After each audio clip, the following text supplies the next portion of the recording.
ಹೊನ್ನಾವರ ತಾಲೂಕಿನ ಕೆಳಗಿನೂರಿನ ಒಕ್ಕಲಿಗರ ಸಮುದಾಯ ಭವನದ ಬಳಿ ನೂತನವಾಗಿ ನಿರ್ಮಾಣವಾಗಿರುವ ಶ್ರೀ ಆದಿಚುಂಚನಗಿರಿ ಮಹಾಸಂಸ್ಥಾನ ಮಠದ ನೂತನ ಶಾಖಾ ಮಠದ ಉದ್ಘಾಟನೆ ಮತ್ತು 4ನೇ ವರ್ಷದ ಒಕ್ಕಲುತ್ಸವದ ಆಮಂತ್ರಣ ಪತ್ರಿಕೆಯನ್ನು ಶ್ರೀ ಆದಿಚುಂಚನಗಿರಿ ಮಹಾಸಂಸ್ಥಾನ ಮಠದ ಪ್ರಧಾನ ಕಾರ್ಯದರ್ಶಿಗಳಾದ ಶ್ರೀ ಪ್ರಸನ್ನನಾಥ ಸ್ವಾಮೀಜಿಯವರು ಬಿಡುಗಡೆ ಮಾಡಿದರು.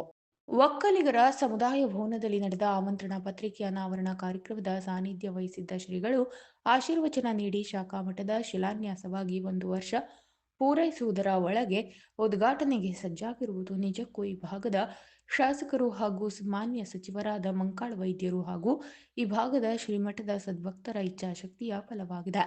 ಜೀವನದಲ್ಲಿ ಅಧಿಕಾರ, ಪದವಿ, ಹಣ, ಯಶಸ್ಸು ಯಾವುದೂ ಶಾಶ್ವತವಲ್ಲ. ಆದರೆ ಮಾಡಿದ ಒಳ್ಳೆಯ ಕೆಲಸಗಳು ಸಮಾಜದಲ್ಲಿ ಜನರ ಮನಸ್ಸಲ್ಲಿ ಶಾಶ್ವತವಾಗಿ ಉಳಿಯುತ್ತದೆ.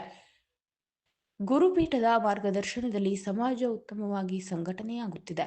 ಎಲ್ಲರ ಪಾಲ್ಗೊಳ್ಳುವಿಕೆ ಮತ್ತು ಸಹಭಾಗಿತ್ವದಿಂದ ಶಾಖಾ ಮಠದ ಉದ್ಘಾಟನೆ ಯಶಸ್ವಿಯಾಗಿ ನಡೆಯಲಿ ಎಂದು ಶುಭಾಶೀರ್ವಾದ ತಿಳಿಸಿದರು.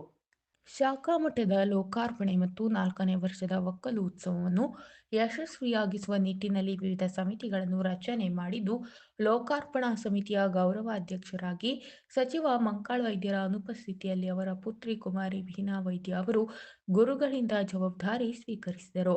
ಲೋಕಾರ್ಪಣಾ ಸಮಿತಿ ಅಧ್ಯಕ್ಷರಾದ ಕೃಷ್ಣಾಜೇಗೌಡ ಮಾವಿನಕುರ್ವ, ಸ್ವಾಗತ ಸಮಿತಿ ಅಧ್ಯಕ್ಷರಾದ ತಿಮ್ಮಪ್ಪಾಜಿ ಗೌಡ, ಭೈರವ ಜ್ಯೋತಿ ನಿರ್ವಹಣಾ ಸಮಿತಿ ಅಧ್ಯಕ್ಷರಾದ ಗಂಗಾಧರ ಗೌಡ, ಊಟೋಪಚಾರ ಸಮಿತಿ ಅಧ್ಯಕ್ಷರಾದ ಗೋವಿಂದ ಗೌಡ ಮಾಳ್ಕೋಡ್, ಧಾರ್ಮಿಕ ಕಾರ್ಯಕ್ರಮ ಸಮಿತಿ ಅಧ್ಯಕ್ಷರಾದ ಗಣಪತಿ ಟಿ ಗೌಡ ಹೊಳ್ಳಾಕುಳಿ, ಸಾಂಸ್ಕೃತಿಕ ಸಮಿತಿ ಅಧ್ಯಕ್ಷರಾದ ಶ್ರೀಮತಿ ಅನಿತಾ ಮಹಾಬಲೇಶ್ವರ ಗೌಡ ಮುಗುಳಿ, ಹಣಕಾಸು ಸಮಿತಿ ಅಧ್ಯಕ್ಷರಾದ ದಯಾನಂದ ಗೌಡ, ಪ್ರಚಾರ ಸಮಿತಿ ಅಧ್ಯಕ್ಷರಾದ ಜಗದೀಶ್ ಗೌಡ ಹೆಬ್ಬಾರಿತ್ಲು, ವೇದಿಕೆ ನಿರ್ವಹಣಾ ಸಮಿತಿ ಅಧ್ಯಕ್ಷರಾದ ಗಣಪಯ್ಯ ಈರಗೌಡ ಮಾಳ್ಕೋಡ್ ಅವರು ಪೂಜ್ಯರಿಂದ ಜವಾಬ್ದಾರಿ ಪಡೆದುಕೊಂಡರು.